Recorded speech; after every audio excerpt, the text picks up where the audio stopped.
भारत का संविधान विश्व का सबसे बड़ा लिखित संविधान है। इसके क्या कारण हैं?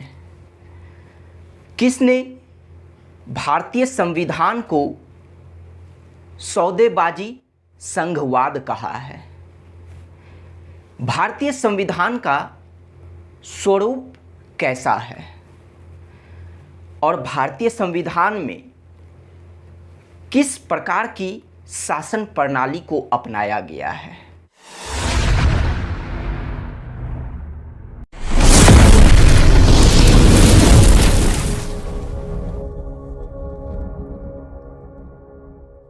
हेलो एवरीवन, मैं सुमित, आप सभी का मेरे YouTube चैनल सैखी जीके पर स्वागत है। आज के क्लास में हम लोग भारतीय संविधान की विशेषताओं के बारे में पढ़ेंगे। इसे हम लोग दो पार्ट में समाप्त करेंगे। तो चलिए शुरू करते हैं आज की क्लास को। भारत का संविधान अनेक दृष्टियों से एक अनूठा संविधान है, एक अद्भुत संविधान है, एक यूनिक कॉन्स्टिट्यूशन है। भारतीय संविधान की ऐसी अनेक विशेषताएं हैं जो विश्व के अन्य देशों के संविधान से उसकी अलग पहचान बनाती है। डॉक्टर भीमराव अंबेडकर ने भारतीय संविधान की विशेषताओं के बारे में कहा था कि भारत का संविधान एक व्यावहारिक संविधान है, अर्थात वर्केबल कॉन्स्टिट्यूशन है।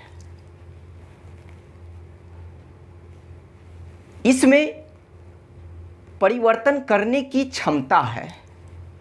इसमें शांति काल तथा युद्ध काल के दौरान भारत की एकता को बनाए रखने का भी सामर्थ्य है। उन्होंने कहा था कि यदि नए संविधान में स्थिति खराब होती है तो इसका कारण यह नहीं होगा कि हमारा संविधान खराब है,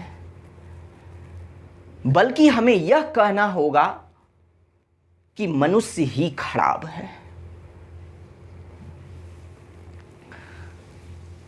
तो अब हम लोग बात करते हैं कि भारतीय संविधान की कई सारे विशेषताएं हैं, जिनमें से आज के क्लास में हम लोग 8 विशेषताओं के बारे में पढ़ेंगे और बाकी विशेषताओं के बारे में हम लोग नेक्स्ट क्लास में पढ़ेंगे। तो चलिए उन 8 विशेषताओं में से सबसे पहले विशेषता की बात करते हैं कि हमारे भारतीय संविधान की विशेषता क्या है। तो सबसे पहली विशेषता है कि सबसे बड़ा लिखित संविधान, यानी हमारा भारत का संविधान जो है वह विश्व का सबसे बड़ा लिखित संविधान है। तो आइए इस पर बात करते हैं। संविधान लिखित या अलिखित भी हो सकता है। अगर हम लिखित संविधान की बात करें तो लिखित संविधान उस संविधान को कहते हैं जिसे व्यवस्थित रूप से एक ही दस्तावेज में तिथि के साथ लिखा गया हो, तो वैसे संविधान को लिखित संविधान कहा जाता है। उदाहरण के तौर पर बात करें तो जैसे अमेरिका का संविधान, यह एक लिखित संविधान है। अमेरिका का संविधान विश्व का प्रथम लिखित संविधान है, अर्थात विश्व का पहला या विश्व का सबसे पुराना लिखित संविधान किसका है? तो वह अमेरिका का संविधान है। लेकिन उसके साथ साथ अमेरिका का संविधान विश्व का सबसे छोटा लिखित संविधान भी है, क्योंकि अमेरिका के संविधान में मात्र 7 अनुच्छेद ही हैं। जिस आधार पर अमेरिका का संविधान विश्व का सबसे छोटा लिखित संविधान है। अब हम बात करें ओ लिखित संविधान के बारे में।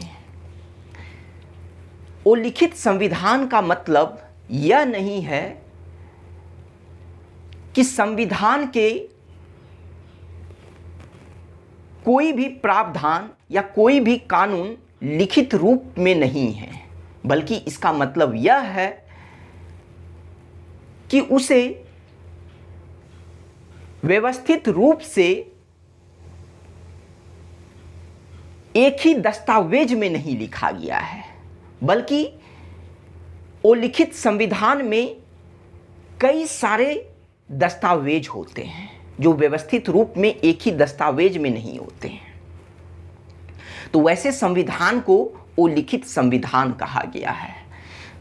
तो वो लिखित संविधान का उदाहरण है ब्रिटेन का संविधान। यह एक वो लिखित संविधान है। अब अगर हम बात करें हमारे भारतीय संविधान की, तो भारत का संविधान एक लिखित संविधान है, लेकिन इसके साथ साथ भारत का संविधान विश्व का सबसे बड़ा लिखित संविधान भी है। किस आधार पर? क्योंकि हमारे भारत के संविधान में, हमारे मूल संविधान में कुल 395 अनुच्छेद शामिल थे, जिसे 22 भागों में विभाजित किया गया है।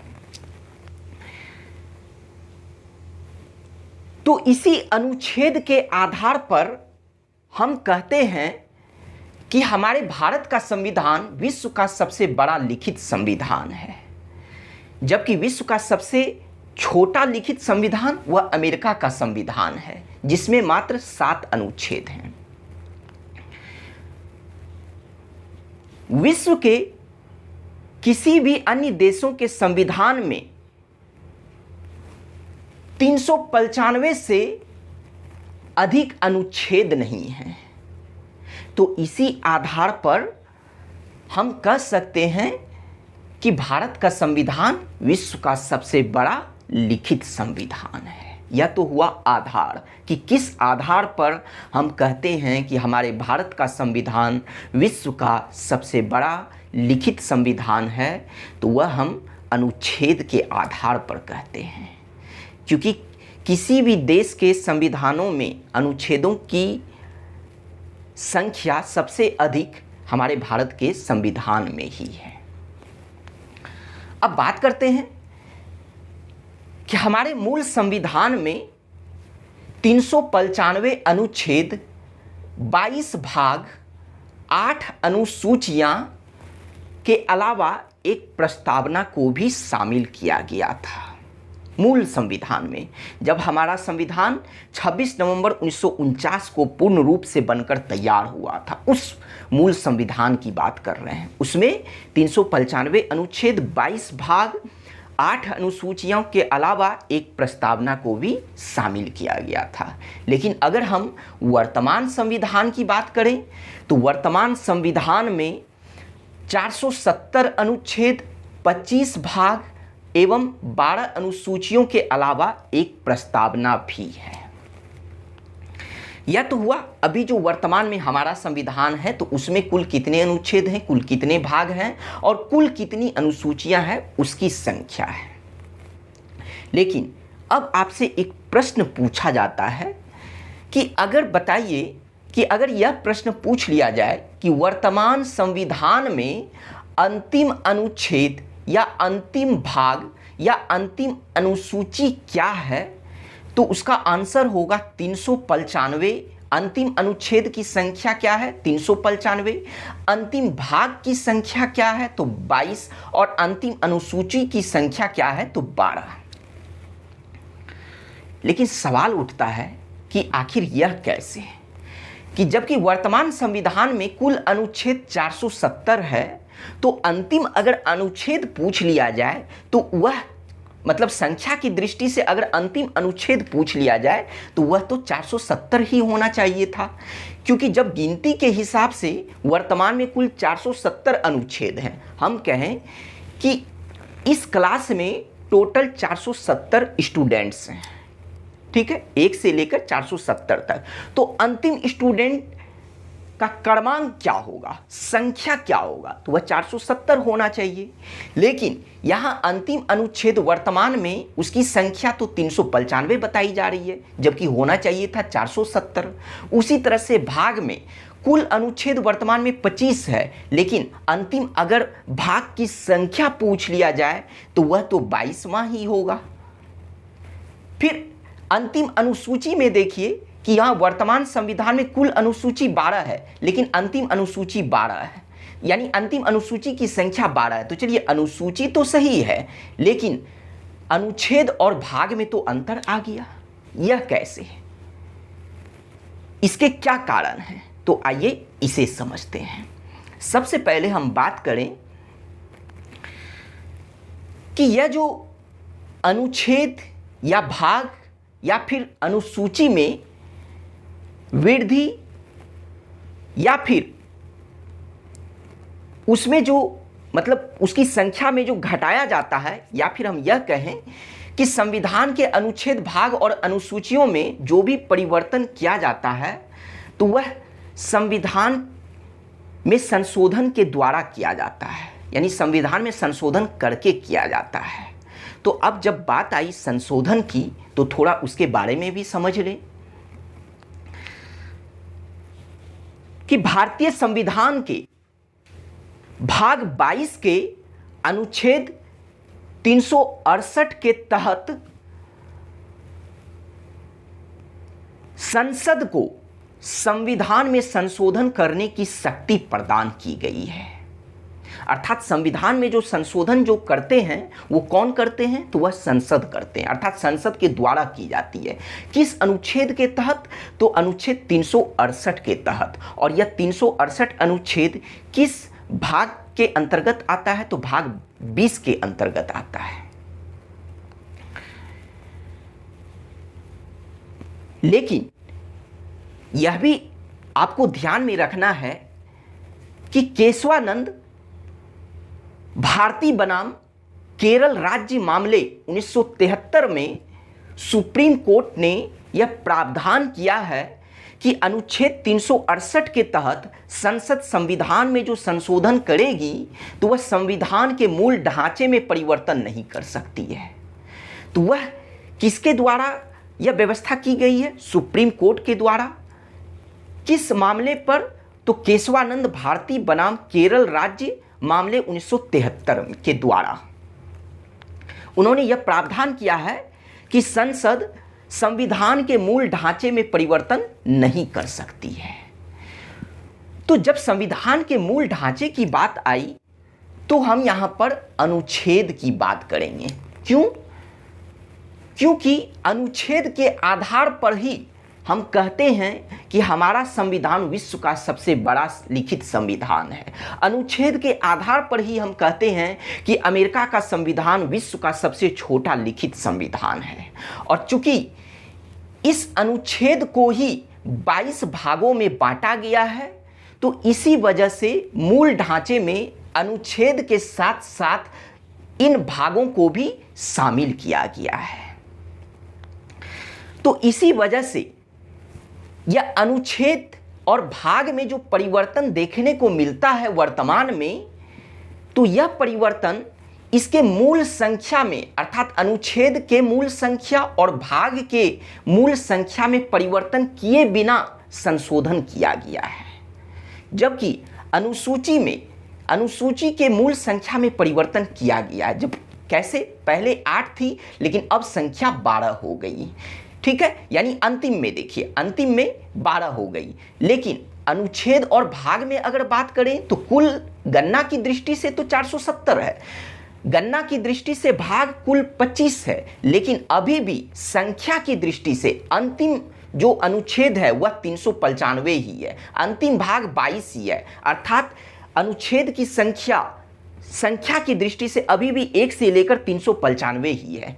संख्या की दृष्टि से भाग अभी भी 1 से लेकर 22 ही है, लेकिन गणना की दृष्टि से, गिनती की दृष्टि से वर्तमान में कुल अनुच्छेद 470 है, कुल भाग 25 है, कुल अनुसूची 12 है। तो अब आप समझ गए होंगे कि संसद ने जो संशोधन किया इन दोनों में, इसमें तो संशोधन किया वो तो मूल संख्या में परिवर्तन हुआ, लेकिन इन दोनों में जो परिवर्तन किया, संशोधन किया, तो इसके मूल संख्या में संशोधन किए बिना, उसके मूल संख्या में परिवर्तन किए बिना संशोधन किया गया है।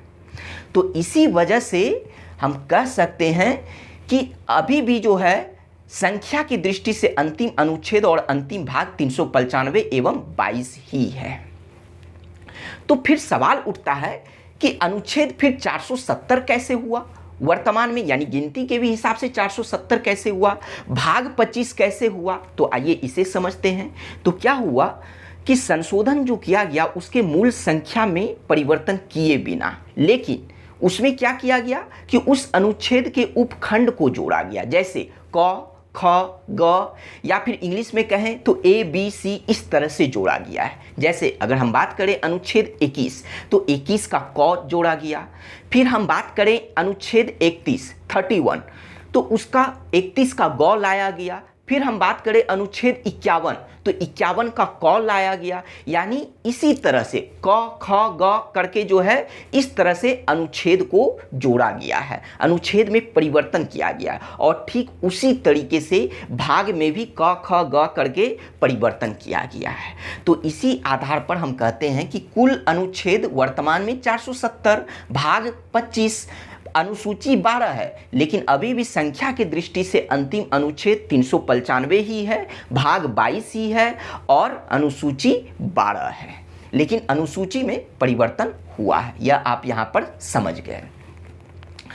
तो इसका मतलब यह हुआ कि इस 395 अनुच्छेद को 22 भागों में विभक्त किया गया है।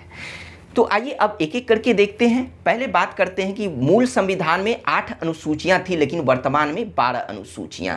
तो इसका मतलब 4 नई अनुसूचियों को संशोधन के द्वारा जोड़ा गया है। वह 4 नई अनुसूचियां कौन कौन सी है और किस किस संशोधन के द्वारा जोड़ा गया है, आइए इसे एक नज़र में देखते हैं। तो चौथी मतलब 4 नई अनुसूचियों में से पहली है 9वीं अनुसूची, क्योंकि 8 अनुसूचियां तो यहाँ पर थी, तो 4 अनुसूची कहने का मतलब 9, 10, 11, 12। तो 9वीं अनुसूची को प्रथम संविधान संशोधन 1951 के द्वारा जोड़ा गया। 51 के द्वारा कहने का मतलब यह हुआ कि प्रथम संविधान संशोधन जो हुआ था वह 1951 में हुआ था, और उसी संविधान संशोधन के द्वारा हमारे भारतीय संविधान में 9वीं अनुसूची को जोड़ा गया है। ठीक उसी तरह से 10वीं अनुसूची को 52वां संविधान संशोधन 1985 के द्वारा, 11वीं और 12वीं अनुसूची को 73वां और 74वां संविधान संशोधन 1992 के द्वारा जोड़ा गया है। मतलब 11वीं अनुसूची को 73वां संविधान संशोधन 1992 के द्वारा, जबकि 12वीं अनुसूची को 74वां संविधान संशोधन 1992 के द्वारा जोड़ा गया है। 73वां और 74वां संविधान संशोधन यह दोनों 1992 में ही हुआ था। अब बात करते हैं भाग की। ठीक है, भाग के बारे में बात करें तो गिनती के हिसाब से वर्तमान में देखिए 25 भाग है। ठीक है, यानी पहले 22 था, लेकिन गिनती के हिसाब से अभी 25 है। तो आइए इसे देखते हैं।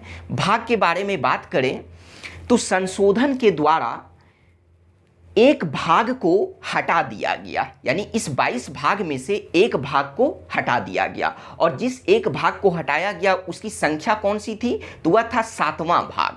अर्थात 7वां भाग को हटा दिया गया। 7वां भाग किससे संबंधित था, किस विषय से संबंधित था, तो राज्यों से संबंधित था। तो इसे जो है निरसित कर दिया गया, अर्थात समाप्त कर दिया गया, निरस्त कर दिया गया संविधान संशोधन के द्वारा।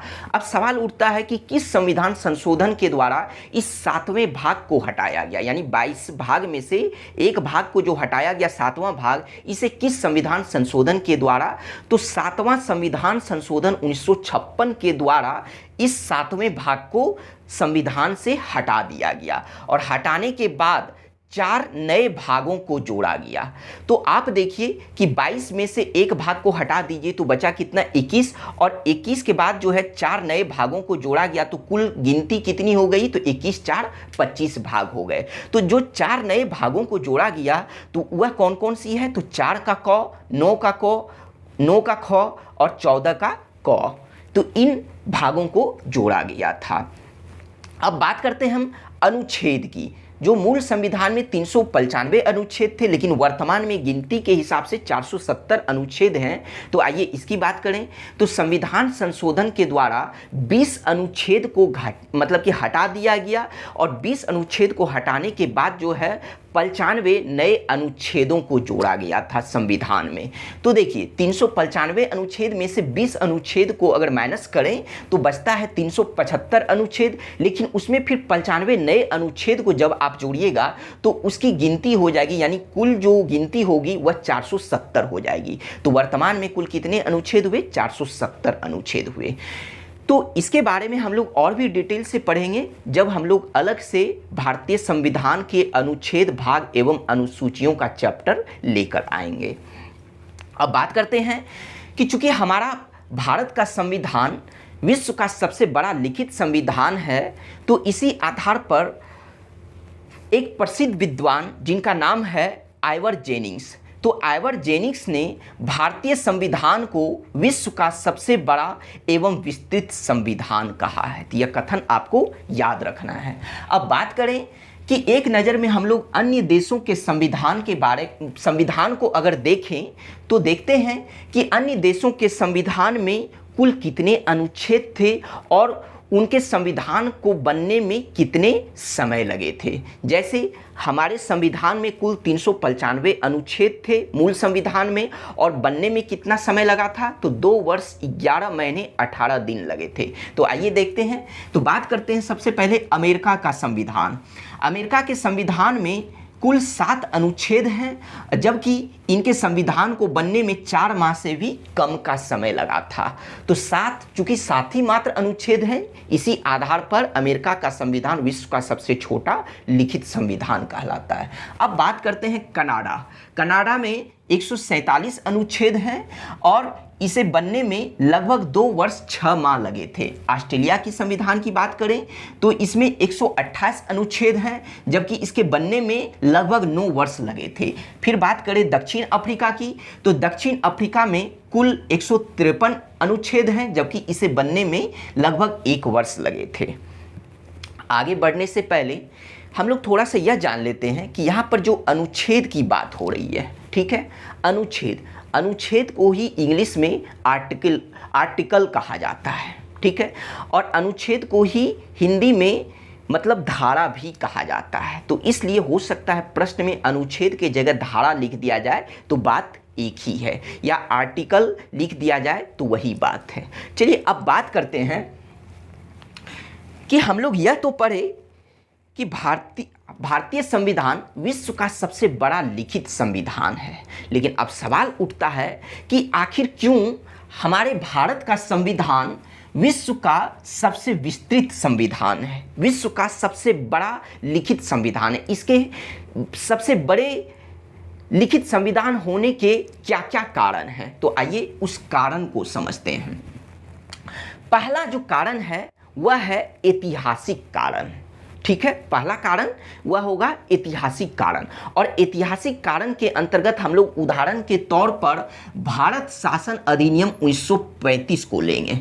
अर्थात भारत शासन अधिनियम 1935 का प्रभाव रहा हमारे भारतीय संविधान पर, तो इसी वजह से हम कह सकते हैं कि हमारा संविधान सबसे बड़ा विस्तृत संविधान है। क्यों?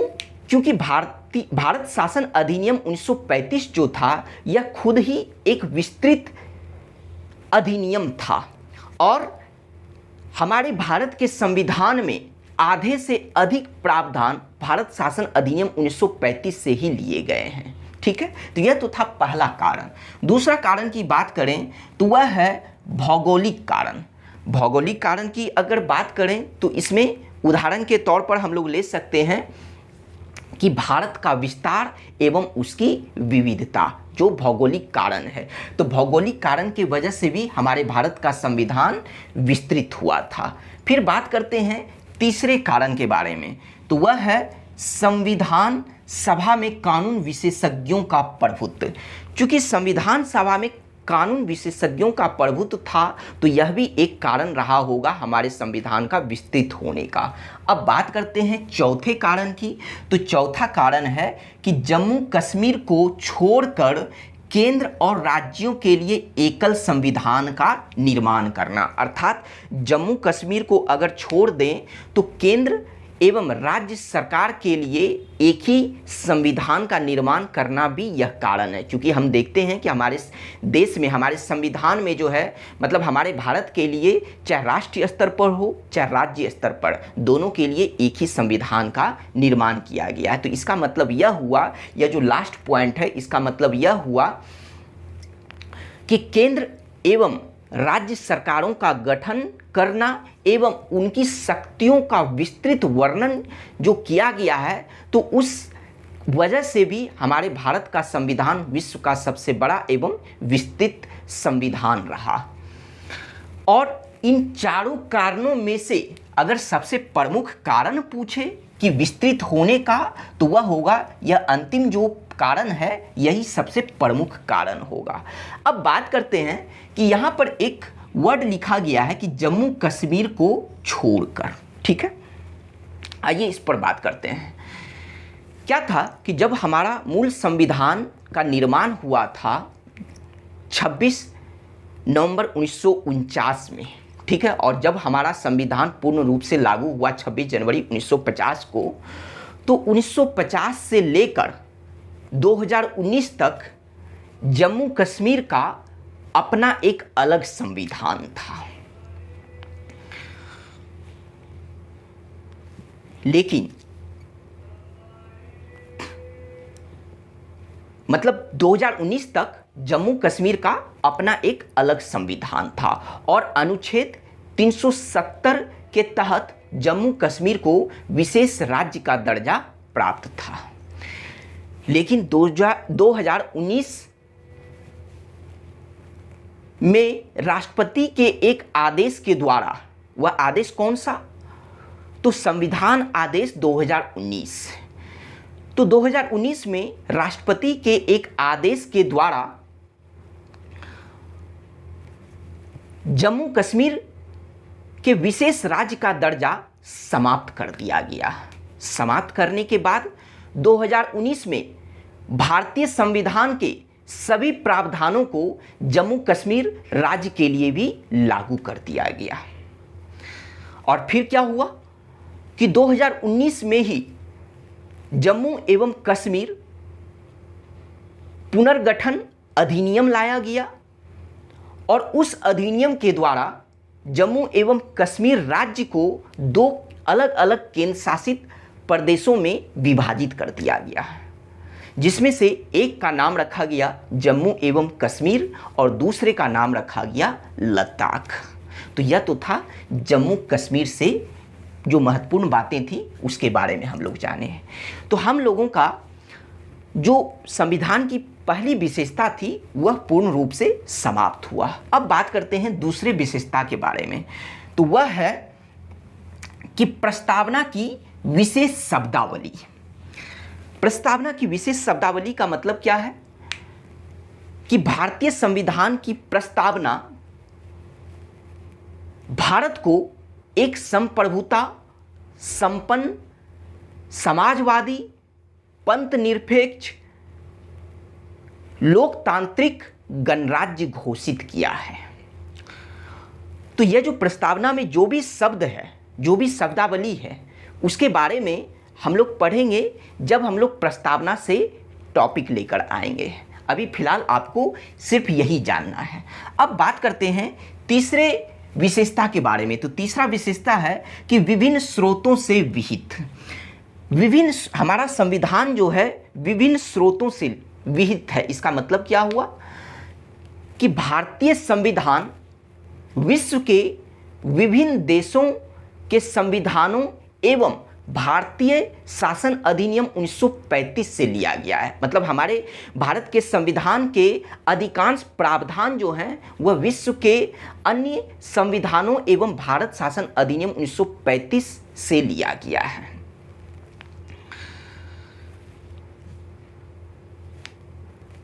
डॉक्टर भीमराव अंबेडकर ने गर्व के साथ घोषणा किया था कि भारतीय संविधान का निर्माण विश्व के अन्य संविधानों को छानने के बाद किया गया है। तो यह घोषणा डॉक्टर भीमराव अंबेडकर ने किया था और इसके बारे में भी हम लोग डिटेल से पढ़ेंगे जब हम लोग संविधान का स्रोत चैप्टर लेकर आएंगे। फिर बात करते हैं कि चौथे विशेषता के बारे में। तो चौथी जो विशेषता है वह है केंद्राभिमुख संविधान, यानी हमारा जो संविधान है वह है केंद्राभिमुख संविधान। मतलब इसका अर्थ क्या हुआ? इसका अर्थ हुआ कि भारतीय संविधान संघीय व्यवस्था के साथ साथ एकात्मकता की ओर झुकाव, यानी भारतीय संविधान का संघीय व्यवस्था के साथ एकात्मकता की ओर झुकाव। लेकिन इन बातों को अभी आप नहीं समझिएगा, आगे चलते हैं तो अपने आप यह शब्द समझ में आ जाएगा। तो चलिए बात करते हैं। सबसे पहले दो पॉइंट को जानिए कि दो पॉइंट है कि पहला पॉइंट है कि भारतीय संविधान में किस तरह की व्यवस्था को अपनाई गई है। तो भारतीय संविधान में संघीय या फिर इसे ही संघात्मक भी कहा जाता है। तो भारतीय संविधान में संघीय या संघात्मक व्यवस्था को अपनाया गया है। ठीक है। दूसरा जो पॉइंट है वह यह है कि हमारे भारतीय संविधान का स्वरूप कैसा है। तो वह स्वरूप है संरचना में संघात्मक जबकि भावना में एकात्मक। यह सारी बातें अभी क्लियर हो जाएगी। अब बात करते हैं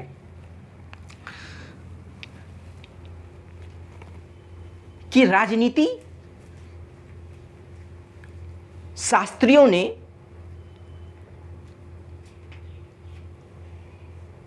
केंद्र सरकार एवं राज्य सरकार के संबंधों के प्रकृति के आधार पर सरकार को दो भागों में विभाजित किया है। तो सरकार के जो दो भाग हैं वह कौन कौन से हैं? तो एक है संघीय या फिर जिसे संघात्मक सरकार कहा जाता है और दूसरा है एकल या एकात्मक सरकार। तो सरकार के यही दो भाग हैं। केंद्र सरकार एवं राज्य सरकार के संबंध के आधार पर सरकार को दो भागों में विभाजित किया गया है। अब हम सबसे पहले बात करते हैं संघीय सरकार की। संघीय सरकार का मतलब हुआ दोहरी सरकार, अर्थात संघीय मॉडल के अंतर्गत दो सरकार होती है, एक केंद्र सरकार और दूसरा राज्य सरकार। और इस संघीय सरकार के अंतर्गत शक्तियों का जो विभाजन किया जाता है वह केंद्र एवं राज्य सरकार के मध्य किया जाता है। अब हम बात करते हैं यह एकल या एकात्मक सरकार की। तो एकल या एकात्मक सरकार का मतलब एक सरकार होता है, यानी इस व्यवस्था के अंतर्गत एकात्मक सरकार के अंतर्गत सिर्फ एक सरकार होती है जिसे राष्ट्रीय सरकार कहा जाता है, जिसे केंद्रीय सरकार कहा जाता है। और इस एकात्मक सरकार के अंतर्गत शक्तियों का विभाजन नहीं होता है बल्कि समस्त शक्तियां उस केंद्रीय सरकार में, उस राष्ट्रीय सरकार में जाकर निहित हो जाती है, जाकर समाहित होती है। इसका मतलब यह हुआ कि यह जो एकात्मक सरकार होती है तो इस व्यवस्था के अंतर्गत एक शक्तिशाली केंद्र की रचना की जाती है। क्यों? क्योंकि समस्त शक्तियां जो है इस मॉडल के अंतर्गत वह केंद्र सरकार में जाकर निहित हो जाती है। लेकिन अगर संघीय मॉडल में बात करें तो इस मॉडल के अंतर्गत शक्तियों का विभाजन केंद्र सरकार एवं राज्य सरकार के मध्य किया जाता है। और संघीय मॉडल के अंतर्गत केंद्रीय सरकार को राष्ट्रीय सरकार या संघ सरकार भी कहा जाता है, जबकि संघीय मॉडल के अंतर्गत राज्य सरकार को प्रांतीय सरकार या क्षेत्रीय सरकार भी कहा जाता है। तो अब हम बात करें हमारे भारतीय संविधान की। तो हमारे भारतीय संविधान में संघात्मक लक्षण देखने को मिलते हैं। और क्योंकि हमारा भारतीय संविधान जो है वह संघीय या संघात्मक व्यवस्था को अपनाया गया है, यानी हमारे भारतीय संविधान में किस व्यवस्था को अपनाया है? तो संघीय या संघात्मक व्यवस्था को अपनाया है क्योंकि इसके सभी लक्षण देखने को मिलते हैं। जैसे अगर हम बात करें तो संघात्मक लक्षण जो है वह कौन कौन से हैं। लेकिन चलिए आगे बढ़ने से पहले हम यह बात कर लें कि जैसे अभी हम लोग पढ़े कि संघात्मक सरकार और एकात्मक सरकार, ठीक है।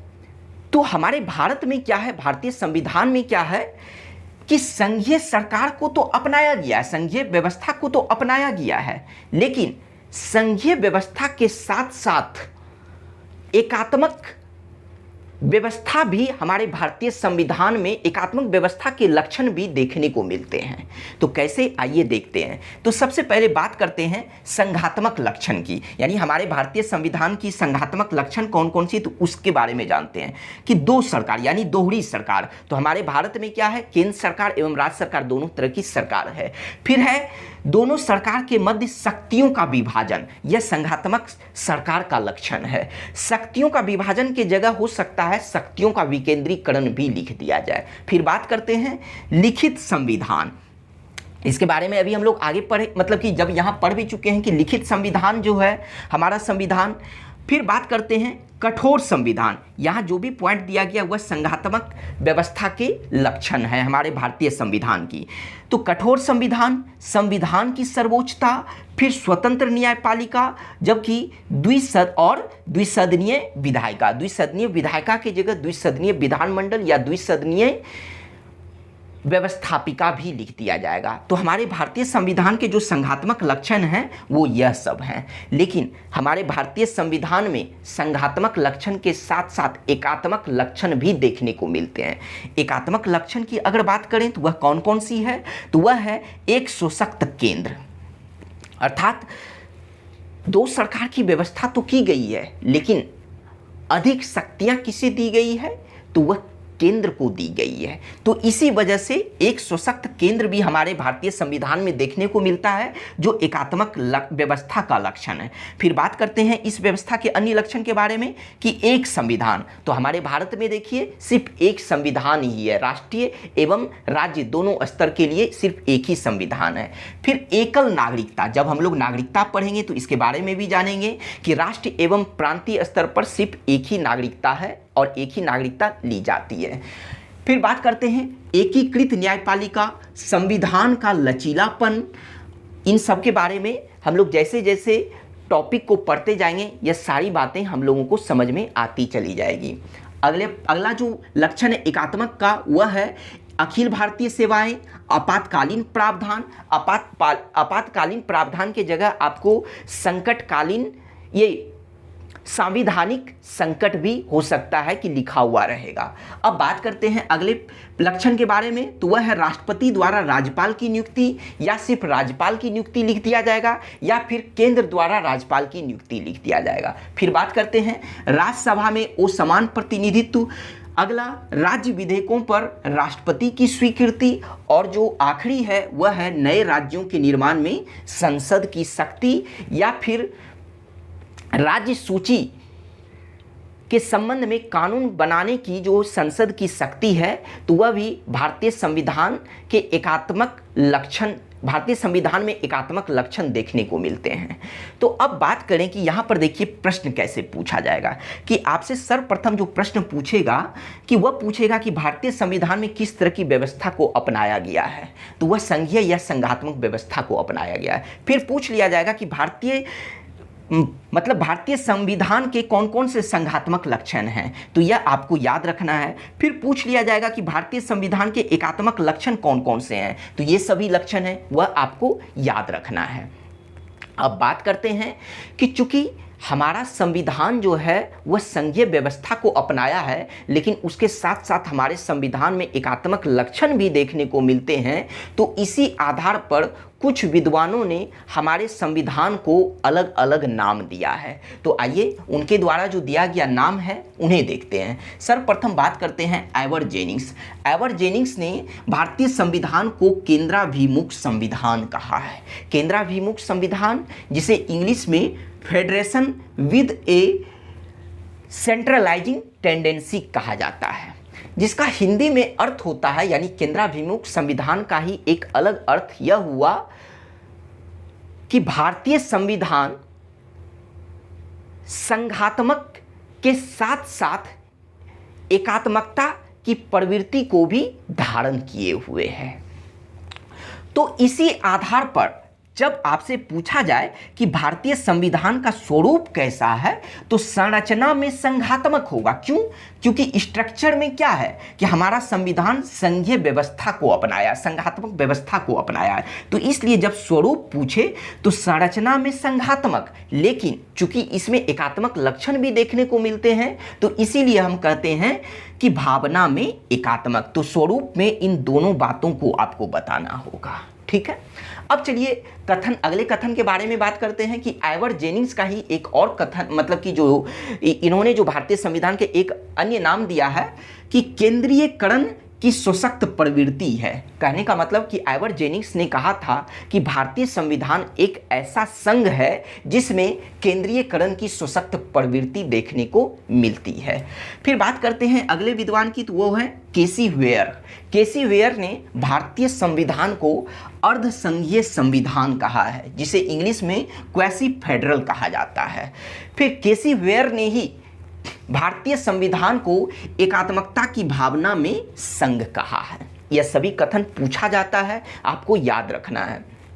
अब बात करते हैं, ग्रेनविले ऑस्टिन ने भारतीय संविधान को सहकारी संघवाद कहा है, जिसे इंग्लिश में कोऑपरेटिव फेडरलिज्म कहा जाता है। फिर बात करें कि मॉरिस जोन्स ने भारतीय संविधान को बार्गेनिंग फेडरलिज्म कहा है, जिसका हिंदी होता है सौदेबाजी संघवाद। तो भारतीय संविधान को सौदेबाजी संघवाद किसने कहा है? तो मॉरिस जोन्स ने कहा है। अब बात करते हैं कि डॉक्टर भीमराव अंबेडकर की, तो इन्होंने भी एक कथन कहा है। इन्होंने कहा है कि संविधान को संघात्मक के तंग ढांचे में नहीं ढाला गया है। ऐसा क्यों इन्होंने कहा? क्योंकि हमारा संविधान जो है वह संघीय व्यवस्था के साथ साथ एकात्मकता की ओर जो है उसका झुकाव है। यानी संघीय व्यवस्था को तो अपनाया है, लेकिन अधिक झुकाव किस तरफ है? तो केंद्र की ओर इसका अधिक झुकाव है, अर्थात अधिक शक्ति जो है केंद्र में निहित की गई है। तो इसी आधार पर डॉक्टर भीमराव अंबेडकर ने भारतीय संविधान को संघात्मक के तंग ढांचे में नहीं ढाला गया है, इन्होंने यह कथन कहा है। अब बात करते हैं कि चूंकि हमारा संविधान संघीय व्यवस्था को अपनाया है, संघात्मक व्यवस्था को अपनाया है, लेकिन उसके बावजूद हमारे संविधान में, भारतीय संविधान में कहीं भी संघीय या संघात्मक शब्द नहीं लिखा गया है। तो जब वह शब्द नहीं लिखा गया है, तो आखिर उस शब्द के जगह कौन से शब्द को लिखा गया है? तो भारतीय संविधान में संघीय या संघात्मक शब्द के बदले राज्यों का संघ शब्द का प्रयोग किया गया है। यह बात आपको ध्यान रखना है। यानी संघीय या संघात्मक शब्द के बदले कहा गया है आर्टिकल 1 के तहत, अनुच्छेद 1 के तहत, कि भारत अर्थात इंडिया राज्यों का संघ होगा। तो इसलिए हमारे भारत के संविधान में कहीं भी संघीय या संघात्मक शब्द का प्रयोग नहीं किया गया है, बल्कि उसके जगह राज्यों का संघ शब्द का प्रयोग किया गया है। अब बात करते हैं पांचवी विशेषता के बारे में। तो पांचवी विशेषता क्या है? तो वह है कि नम्यता, जिसे लचीला कहा जाता है, और अनम्यता, जिसे कठोर कहा जाता है। तो हमारा संविधान नम्यता और अनम्यता का, अर्थात लचीला और कठोर का अनोखा मिश्रण है। आइए इसके बारे में बात करते हैं। तो सबसे पहले बात करें कि संविधान संशोधन के आधार पर संविधान को दो भागों में विभाजित किया गया है। एक नम्य संविधान, जिसे लचीला संविधान भी कहा जाता है। दूसरा अनम्य संविधान, जिसे कठोर संविधान भी कहा जाता है। अब अगर हम बात करें नम्य या लचीला संविधान की, तो नम्य संविधान उस संविधान को कहते हैं जिसमें संशोधन की प्रक्रिया सरल होती है, आसान होती है। तो वैसे संविधान को नम्य या लचीला संविधान कहते हैं। जैसे ब्रिटेन का संविधान नम्य संविधान कहलाता है। अब बात करें अनम्य संविधान की या कठोर संविधान की, तो वैसा संविधान जिसमें संशोधन की प्रक्रिया जटिल हो, तो वैसे संविधान को अनम्य या कठोर संविधान कहा जाता है। जैसे अमेरिका का संविधान। अब हम अगर अपने भारतीय संविधान की बात करें तो भारत का जो संविधान है उसमें लचीला और कठोर दोनों का एक अनोखा मिश्रण है। यानी कहने का मतलब यह हुआ कि हमारा भारत का संविधान ना तो केवल लचीला है और ना तो केवल कठोर है, बल्कि हमारा संविधान इन दोनों का अर्थात लचीला एवं कठोर का मिश्रण है। तो इसी वजह से अगर पूछा जाए कि हमारा भारतीय संविधान कैसा है तो हम उसी आधार पर कहेंगे कि हमारा भारत का संविधान अंशतः कठोर और अंशतः लचीला है। अंशतः कठोर और अंशतः लचीला का मतलब कि थोड़ा कठोर और थोड़ा लचीला भी है हमारा भारत का संविधान। लेकिन कि हम यह जाने कि हमारा भारत का संविधान अंशतः कठोर और अंशतः लचीला है तो वह किस आधार पर, आखिर संशोधन की जब प्रक्रिया के आधार पर किया गया है तो आखिर भारत में संविधान संशोधन की क्या प्रक्रिया है, आइए इसे समझते हैं संक्षेप में। तो क्या है कि भाग 20 के मतलब भारतीय संविधान के भाग 20 के अनुच्छेद 368 के तहत संसद को संविधान में संशोधन की शक्ति प्रदान की गई है। और भारतीय संविधान में संसद के द्वारा जो संशोधन किया जाता है वह 3 प्रकार से किया जाता है। 3 प्रकार कौन कौन सा है? तो एक है साधारण बहुमत के द्वारा, दूसरा है विशेष बहुमत के द्वारा और तीसरा है विशेष बहुमत एवं आधे से अधिक राज्यों के अनुमोदन के द्वारा। ठीक है, लेकिन इन तीनों संशोधन में से जो पहला संशोधन था कि साधारण बहुमत के द्वारा जो संशोधन किया जाता है तो वह संशोधन अनुच्छेद 368 के अंतर्गत नहीं आता है। अनुच्छेद 368 के परिधि से उस साधारण बहुमत द्वारा जो संशोधन किया जाता है तो उसे बाहर रखा गया है। तो अनुच्छेद 368 के तहत सिर्फ 2 ही तरह का संशोधन किया जाता है, एक विशेष बहुमत और दूसरा विशेष बहुमत एवं आधे से अधिक राज्यों के अनुमोदन के द्वारा। तो अब हम लोग देखें कि हमारे भारत के संविधान में जो संसद द्वारा संशोधन किया जाता है तो वह 3 प्रक्रिया के द्वारा 3 प्रकार से किया जाता है। तो उसी आधार पर हम लोग कहते हैं कि चूंकि हमारे संविधान में जो संशोधन जो है वह साधारण बहुमत के भी द्वारा, इसका मतलब हुआ कि वह आसान प्रक्रिया से किया जाता है जैसे ब्रिटेन के संविधान में किया जाता है। लेकिन जो 2 अन्य संशोधन है 368 के तहत कि वह विशेष बहुमत एवं विशेष बहुमत और आधे से अधिक राज्यों के अनुमोदन के द्वारा, तो वह एक जटिल प्रक्रिया होती है। क्यों? क्योंकि विशेष बहुमत का मतलब हुआ कि संसद के दोनों सदनों में उपस्थित 2/3 बहुमत के द्वारा, और दूसरा जो है कि विशेष बहुमत एवं आधे से अधिक राज्यों के अनुमोदन द्वारा। इसका मतलब यह हुआ कि विशेष बहुमत तो होगा ही होगा, लेकिन उसके साथ साथ आधे से अधिक राज्यों का आपको समर्थन भी प्राप्त होना चाहिए। तो यह जो लास्ट का जो 2 संशोधन है वह जटिल प्रक्रिया के अंतर्गत आता है। तो इसीलिए हम कहते हैं कि हमारे भारत का जो संविधान है तो वह अंशतः कठोर एवं अंशतः लचीला है। तो इसी आधार पर यहाँ पर 2 प्रमुख विद्वान ने भी एक मतलब कि कथन कहा है, अलग अलग कथन कहा है। तो आइए उस कथन को देखते हैं कि पहला कथन है आइवर जेनिंग्स का, कि आइवर जेनिंग्स ने कहा है कि भारतीय संविधान आवश्यकता से अधिक कठोर है, जबकि केसी वियर ने कहा है कि भारतीय संविधान अधिक कठोर तथा अधिक लचीले के मध्य अच्छा संतुलन स्थापित करता है। अब छठे विशेषता के बारे में अगर बात करें तो वह है संसदीय या संसदात्मक शासन प्रणाली। इसे समझने से पहले हम लोग एक चार्ट को समझ लेते हैं। वो यहाँ देखिए एक चार्ट है, इसलिए क्योंकि अभी कुछ वर्ड लगातार रिपीट होने वाला है तो उसे हम लोग सबसे पहले समझ लेते हैं। तो बात करें कि संघ सरकार या केंद्र सरकार के 3 अंग होते हैं। 3 अंग कौन कौन सा? तो एक विधायिका को ही व्यवस्थापिका भी कहा जाता है और उसे ही संसद भी कहा जाता है। दूसरा अंग है कार्यपालिका और तीसरा अंग है न्यायपालिका। तो आइए इसे समझते हैं। तो सरकार के जो यह 3 अंग हैं, इसके क्या क्या कार्य हैं। अगर सर्वप्रथम हम विधायिका की बात करें, तो अब जब भी हम विधायिका की बात करेंगे यहाँ पॉइंट में, तो उसका मतलब आपको समझ लेना है कि उसी का मतलब व्यवस्थापिका भी होता है और उसी का मतलब संसद भी होता है। तो विधायिका का कार्य क्या होता है? तो विधि का निर्माण करना, यानी कानून का निर्माण करने की जिम्मेदारी किसे होती है? विधायिका को होती है या व्यवस्थापिका को होती है। और हमारे भारत में, यानी भारत की विधायिका को क्या कहा जाता है? तो संसद कहा जाता है। ठीक है, तो जो कानून का निर्माण करती है। अब बात करते हैं कार्यपालिका। दूसरा अंग है कार्यपालिका। कार्यपालिका का कार्य क्या है? तो विधायिका के द्वारा बनाए गए कानून को क्रियान्वित करना, यानी लागू करवाने का काम जो है वह किसे है? तो वह कार्यपालिका का कार्य है कि विधायिका के द्वारा जो कानून बनाया गया है उसे लागू करवाना। अब हम बात करते हैं न्यायपालिका की।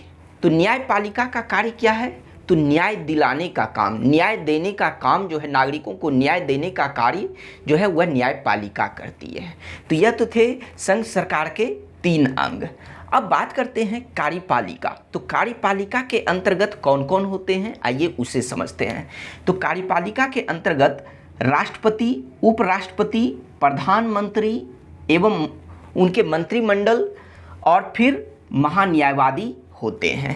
तो इसलिए अब जब भी कार्यपालिका वर्ड बोला जाए तो कार्यपालिका का मतलब आपको समझ जाना है कि कार्यपालिका में कौन कौन शामिल होते हैं। तो चलिए अब हम लोग इस पॉइंट पर चलते हैं कि जो विशेषता है वह है संसदीय या संसदात्मक शासन प्रणाली।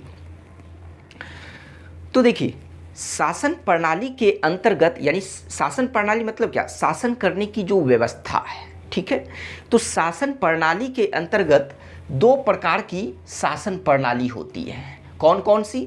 एक अध्यक्षात्मक और दूसरा संसदात्मक शासन प्रणाली। अध्यक्षात्मक शासन प्रणाली को ही अध्यक्षीय शासन प्रणाली भी कहा जाता है और संसदात्मक शासन प्रणाली को ही संसदीय शासन प्रणाली भी कहा जाता है। इसलिए अब कहीं हो सकता है कि हम संसदीय वर्ड यूज करें और कहीं हो सकता है कि संसदात्मक वर्ड यूज करें। दोनों का मतलब एक ही होगा, उसे रिपीट नहीं करेंगे। चलिए अब बात करते हैं कि सबसे पहले अध्यक्षात्मक शासन प्रणाली के बारे में जानते हैं कि यह क्या होता है। जैसा नाम है कि अध्यक्षात्मक, अर्थात किसी भी राष्ट्र के राष्ट्राध्यक्ष के द्वारा शासन करने की जो व्यवस्था होती है उसे ही अध्यक्षात्मक शासन प्रणाली कहा जाता है। तो किसी भी राष्ट्र के राष्ट्राध्यक्ष, तो किसी भी राष्ट्र के राष्ट्राध्यक्ष कहने का मतलब राष्ट्राध्यक्ष 2 तरह के हो सकते हैं, मतलब एक राष्ट्रपति और दूसरा राजा।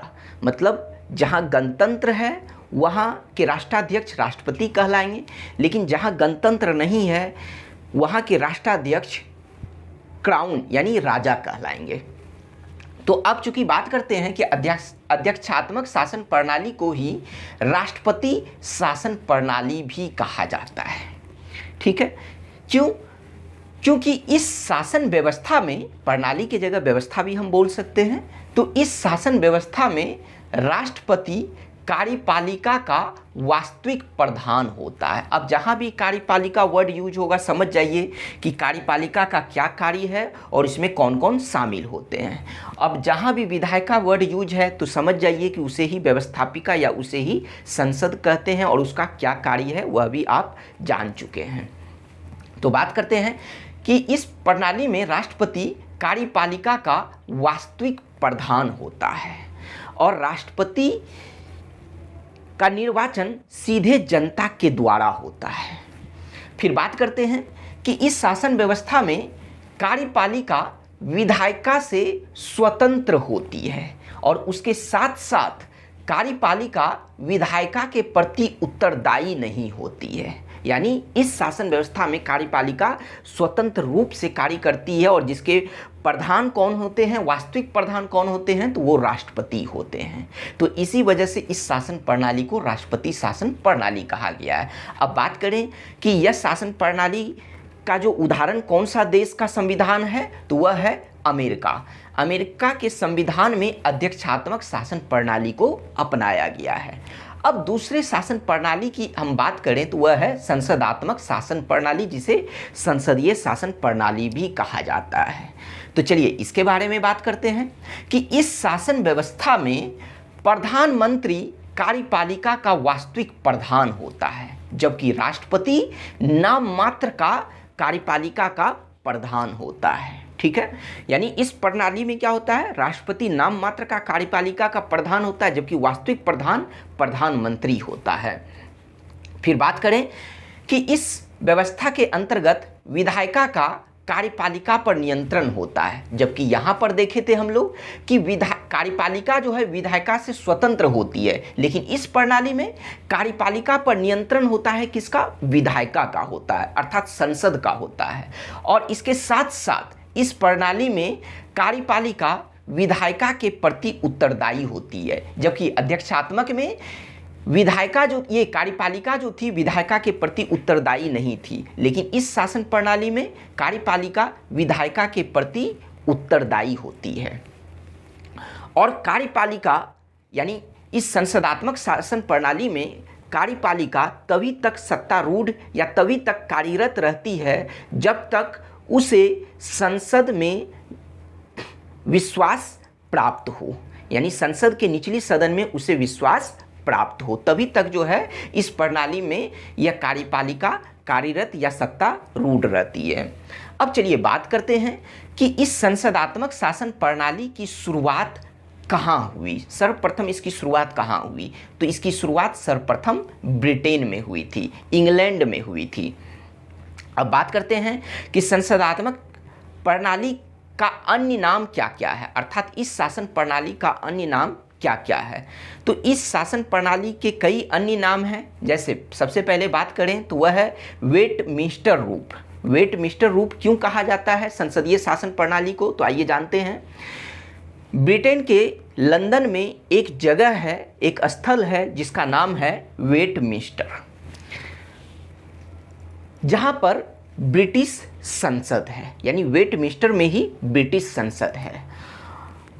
और इस वेस्टमिंस्टर का ब्रिटिश संसद के प्रतीक के रूप में इसका इस्तेमाल होता है, तो इसी वजह से इस संसदीय प्रणाली को वेस्टमिंस्टर रूप भी कहा जाता है, क्योंकि ऐसे भी इस प्रणाली की शुरुआत ब्रिटेन में ही हुई थी।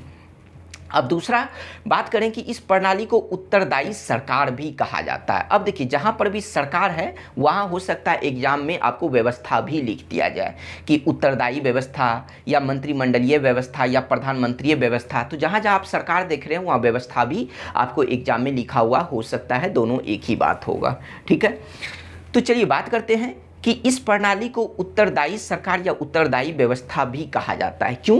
क्योंकि देखिए अभी हम लोग यहाँ पढ़े थे कि कार्यपालिका जो है वह विधायिका अर्थात संसद के प्रति उत्तरदायी होती है, तो इसी वजह से इस प्रणाली को उत्तरदायी सरकार या उत्तरदायी व्यवस्था भी कहा जाता है।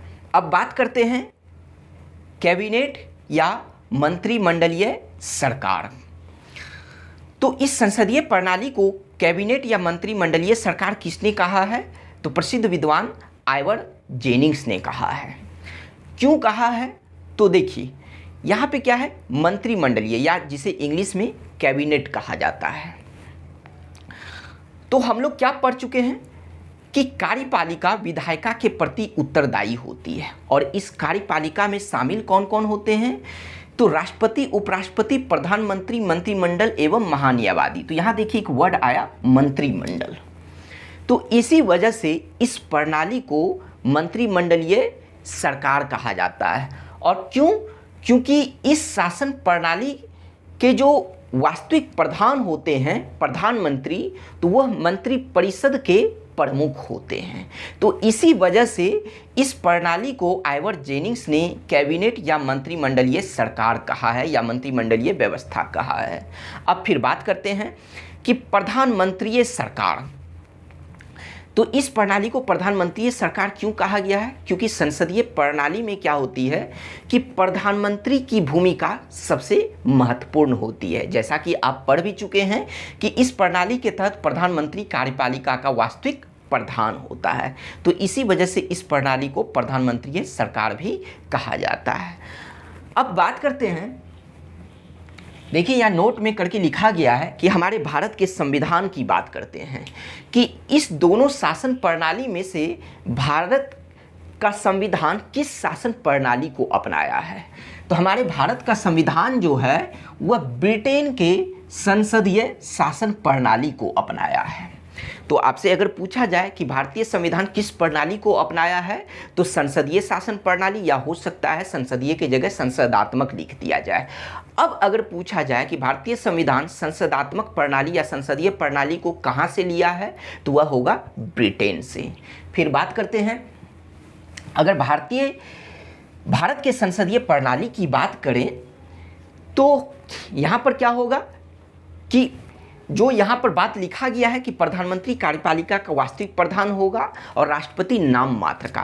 तो नाम मात्र का मतलब क्या हुआ कि इस भारत के इस संसदीय प्रणाली में राष्ट्रपति अपनी कार्यपालिका शक्ति का प्रयोग मंत्री परिषद के सलाह पर करेगा और उस मंत्री परिषद का प्रमुख कौन होगा, तो प्रधानमंत्री होगा। तो इसी वजह से हम कहते हैं कि इस संसदीय प्रणाली के तहत राष्ट्रपति कार्यपालिका का नाम मात्र का प्रधान होता है।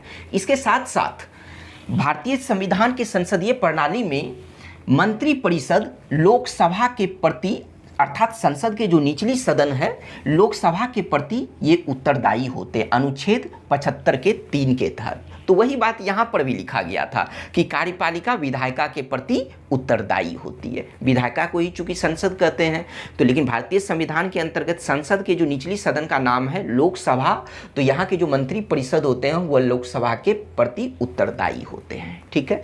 अब अगर एक प्रश्न पूछा जाए आपसे कि भारत में संसदीय शासन प्रणाली है क्यों, क्योंकि यहाँ पर क्या है कि मंत्री परिषद लोकसभा के प्रति उत्तरदायी होती है। अब बात करते हैं कि चूंकि भारत का संविधान ब्रिटेन की संसदीय प्रणाली को अपनाया है, लेकिन उसके बावजूद भारत एवं ब्रिटेन की संसदीय प्रणाली में कुछ मूलभूत अंतर है, कुछ मतलब थोड़े बहुत अंतर हैं। तो आइए देखते हैं कि भारत एवं ब्रिटेन की संसदीय प्रणाली में क्या क्या अंतर हैं।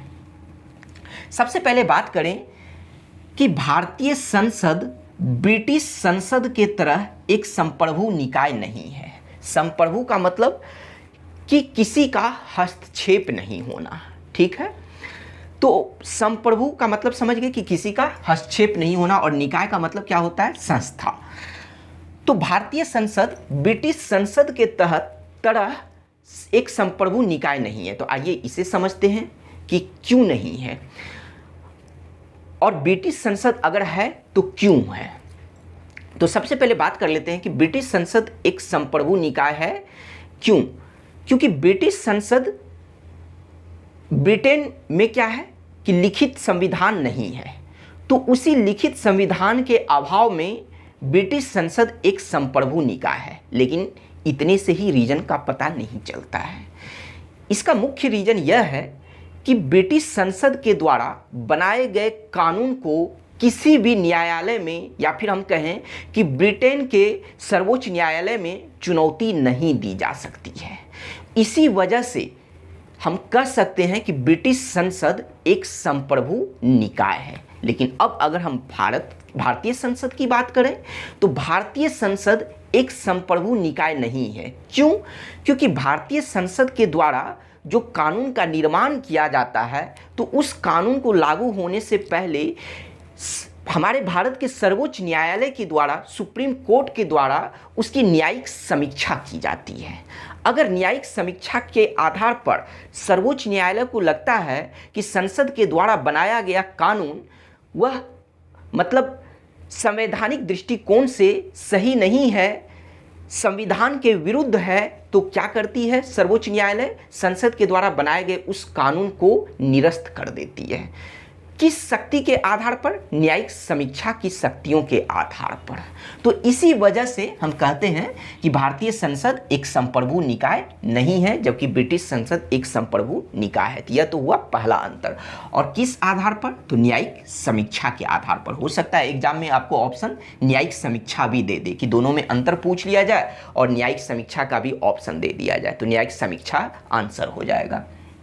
अब बात करते हैं अगले रीजन की, कि भारत में गणतंत्र व्यवस्था है, जबकि ब्रिटेन में उत्तराधिकारी व्यवस्था है। गणतंत्र व्यवस्था कहने का मतलब कि भारत का राष्ट्राध्यक्ष निर्वाचित होगा, वंशानुगत नहीं होगा, जबकि ब्रिटेन का राष्ट्राध्यक्ष कौन है? तो वह राजा है। तो वहाँ का राष्ट्राध्यक्ष वंशानुगत होता है, अर्थात वहाँ उत्तराधिकारी व्यवस्था है। तो यह दूसरा रीजन था, मतलब दूसरा अंतर था भारत एवं ब्रिटेन की संसदीय प्रणाली में। अब बात करते हैं सातवें विशेषताओं के बारे में। तो सातवीं विशेषता क्या है हमारे भारतीय संविधान की? तो वह है संसदीय संप्रभुता एवं न्यायिक सर्वोच्चता में समन्वय। समन्वय का मतलब समझौता या संतुलन स्थापित करना, तालमेल स्थापित करना। मतलब संसदीय संप्रभुता एवं न्यायिक सर्वोच्चता में तालमेल बनाया गया है हमारे भारतीय संविधान में। तो आइए देखते हैं, सबसे पहले बात करते हैं संसदीय संप्रभुता। संसदीय संप्रभुता का मतलब संसद की संप्रभुता, यानी संसद का वर्चस्व। और यह संसदीय संप्रभुता कहाँ पर है? तो वह ब्रिटेन में है, ब्रिटेन की संविधान में है। और यही संसदीय संप्रभुता को तो अभी हम लोग पढ़ रहे थे, संसदीय या संसदात्मक शासन प्रणाली जो थी वही तो थी। तो इस संसदीय संप्रभुता जो है वह ब्रिटेन में है, जबकि न्यायपालिका की सर्वोच्चता वह कहाँ पर है? तो वह अमेरिका में है। अमेरिका के संविधान में न्यायपालिका की सर्वोच्चता है। इसे हम लोग समझते हैं कि संसदीय संप्रभुता जो ब्रिटेन के संविधान में है, इसका मतलब क्या है? इसका मतलब यह हुआ कि ब्रिटिश संसद द्वारा बनाए गए कानून को वहाँ के किसी भी न्यायालय में चुनौती नहीं दी जा सकती है। तो उसे ही कहते हैं संसद की सर्वोच्चता, जो ब्रिटेन में है। अब बात करते हैं न्यायपालिका की सर्वोच्चता क्या होती है। जैसे अमेरिका के संविधान में यह लागू है, तो न्यायपालिका की सर्वोच्चता का मतलब यह हुआ कि अमेरिका की संसद के द्वारा बनाए गए कानून को वहाँ के सर्वोच्च न्यायालय में चुनौती दिया जाता है। इसे ऐसे समझें कि देखिए क्या होता है कि अमेरिका के संविधान में, यानी अमेरिका में सर्वोच्च न्यायालय को संविधान का संरक्षक एवं संविधान का अभिभावक का दर्जा प्राप्त है। कहाँ? अमेरिका के संविधान में। क्या होता है कि अमेरिका के संविधान के तहत जो है वहाँ के संसद के द्वारा जो भी कानून बनाया जाता है, तो उस कानून के पारित होने से पहले वहाँ के सर्वोच्च न्यायालय के द्वारा उसकी न्यायिक समीक्षा की जाती है। और अगर न्यायिक समीक्षा में वह पास हो गया तब तो वह कानून पारित होगा। अगर लगा कि संविधान के वह विरुद्ध है तो उसे न्यायिक समीक्षा के तहत वहाँ की सर्वोच्च न्यायालय उस कानून को निरस्त कर देती है। तो यही है कि जो अमेरिका में न्यायपालिका की सर्वोच्चता है। अब अगर हम अपने भारत के संविधान की बात करें तो भारत के संविधान में यह संसदीय संप्रभुता एवं न्यायपालिका की सर्वोच्चता के मध्य एक उचित संतुलन को प्राथमिकता दी गई है, अर्थात दोनों के बीच एक समन्वय को स्थापित किया गया है हमारे भारत के संविधान में। और अगर आपसे पूछा जाए कि भारतीय संविधान में संसदीय संप्रभुता कहाँ से ली गई है, तो ब्रिटेन से, और जबकि न्यायपालिका की सर्वोच्चता कहाँ से ली गई है, तो वह अमेरिका से ली गई है। तो चलिए, यह तो हम लोग समझ गए कि हमारे भारत के संविधान में दोनों के बीच एक उचित संतुलन को प्राथमिकता दी गई है। तो इसके तहत क्या प्रावधान है? इसके तहत यह प्रावधान है कि एक ओर जहां भारत के सर्वोच्च न्यायालय अपने न्यायिक समीक्षा की शक्ति के आधार पर संसद के द्वारा बनाए गए कानून को वो संवैधानिक घोषित कर सकती है, जबकि दूसरी ओर भारत के संसद को भी यह संवैधानिक शक्ति प्रदान की गई है कि वह संविधान के एक बहुत बड़े भाग को संशोधित कर सकती है, संविधान के एक बहुत बड़े भाग का संशोधन कर सकती है। तो यही है, दोनों के बीच समन्वय स्थापित किया गया है हमारे भारत के संविधान में। और दुर्गादास बसु ने एक कथन कहा है कि भारतीय संविधान में संसदीय संप्रभुता एवं न्यायिक सर्वोच्चता में समन्वय को इन्होंने एक अद्भुत समन्वय कहा है। तो अगर पूछा जाए कि यह कथन किसने कहा है, तो दुर्गादास बसु ने कहा है। अब है आज की क्लास का लास्ट 8वां संविधान की विशेषता, वह है एकीकृत व स्वतंत्र न्यायपालिका। तो आइए इसे समझते हैं कि एकीकृत व स्वतंत्र न्यायपालिका क्या है। सबसे पहले बात करते हैं कि एकीकृत न्यायपालिका किसे कहते हैं। तो एकीकृत न्यायपालिका जो होती है, इसे समझते हैं कि भारत की न्यायिक प्रणाली एक सोपानबद्ध क्रम में है। एकीकृत न्यायपालिका का मतलब क्या हुआ कि भारत की जो न्यायिक व्यवस्था है, न्यायिक प्रणाली है, वह एक सोपानबद्ध क्रम में, सोपानबद्ध क्रम कहने का मतलब एक श्रेणीबद्ध में है, अर्थात एक क्रमिक रूप से है, अर्थात एक सीढ़ी नुमा है। तो इसका मतलब यह हुआ कि भारत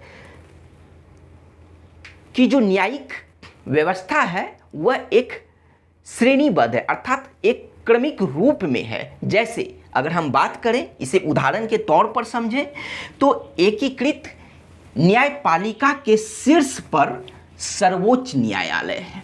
ठीक है, समझिएगा कि भारत की जो न्यायिक प्रणाली है वह एक सोपानबद्ध क्रम में है, अर्थात श्रेणीबद्ध क्रम में है। तो वह कैसे, तो देखिए समझते हैं कि एकीकृत न्यायपालिका के शीर्ष पर सर्वोच्च न्यायालय है, जबकि इसके नीचे उतरिए, इसके नीचे राज्य स्तर पर उच्च न्यायालय है। फिर इससे नीचे उतरिए तो इसके नीचे राज्यों में अधीनस्थ न्यायालय है, जिसके अंतर्गत जिला अदालत एवं अन्य निचली अदालत होती है। तो यह देखिए, यह क्या सीढ़ीनुमा है, यह एक क्रम में आया हुआ है। तो इसका मतलब, कहने का मतलब यह हुआ कि भारत में न्यायपालिका की जो शक्ति है, तो न्यायपालिका की शक्तियों का विभाजन नहीं किया गया है केंद्र एवं राज्यों के बीच, अर्थात न्यायपालिका का भारत में विभाजन नहीं किया गया है, बल्कि भारत में न्यायपालिका का एक सोपानबद्ध क्रम है, एक श्रेणीबद्ध रूप में यह है, एक क्रमिक रूप में है, एक सीढ़ीनुमा रूप में है। ठीक है, तो जिस तरह से हम लोग पढ़ चुके हैं कि भारत में शक्तियों का विभाजन केंद्र एवं राज्य सरकार के बीच किया गया है, लेकिन उनमें से न्यायिक शक्तियों का विभाजन नहीं किया गया। क्यों? क्योंकि इसका एक क्रमिक रूप में आया, मतलब भारत में न्यायिक व्यवस्था जो है एक क्रमिक रूप में आया हुआ है, और यह क्रमिक रूप आप देखें भी। अब बात करते हैं कि भारत की हम बात कर रहे हैं, भारतीय संविधान की बात कर रहे हैं कि यहाँ पर सर्वोच्च न्यायालय एक शीर्ष न्यायालय हम लोग पढ़ भी चुके हैं, चाहे वह राष्ट्रीय स्तर पर हो या मतलब केंद्र के लिए हो चाहे राज्य के लिए हो, दोनों के लिए जो है सर्वोच्च लेवल पर कौन है, तो मतलब शीर्ष लेवल पर कौन है, तो वह सर्वोच्च न्यायालय अर्थात सुप्रीम कोर्ट है, या जिसे उच्चतम न्यायालय भी कहा जाता है। ठीक है, तो सर्वोच्च न्यायालय एक शीर्ष न्यायालय है या एक संघीय न्यायालय है, अर्थात संघ लेवल पर यह एक न्यायालय है, केंद्र लेवल पर यह एक न्यायालय है जिसे संघीय न्यायालय कहते हैं। फिर बात करें कि सर्वोच्च न्यायालय संविधान का संरक्षक है, इसके साथ साथ सर्वोच्च न्यायालय नागरिकों के मौलिक अधिकारों की रक्षा की गारंटी भी देता है।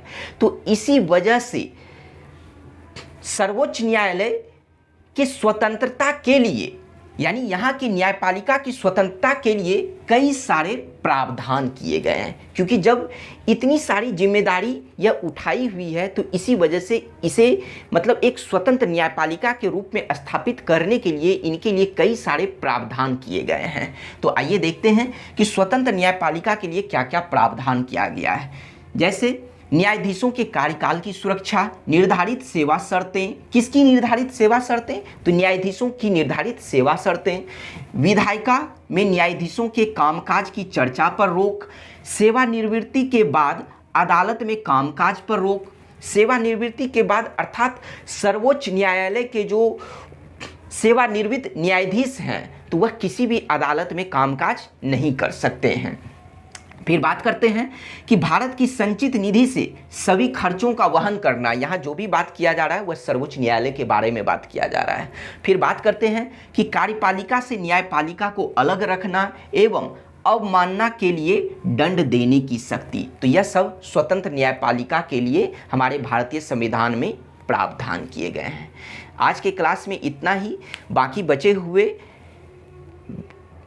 संविधान की विशेषताओं को नेक्स्ट क्लास में पढ़ेंगे। Thank you.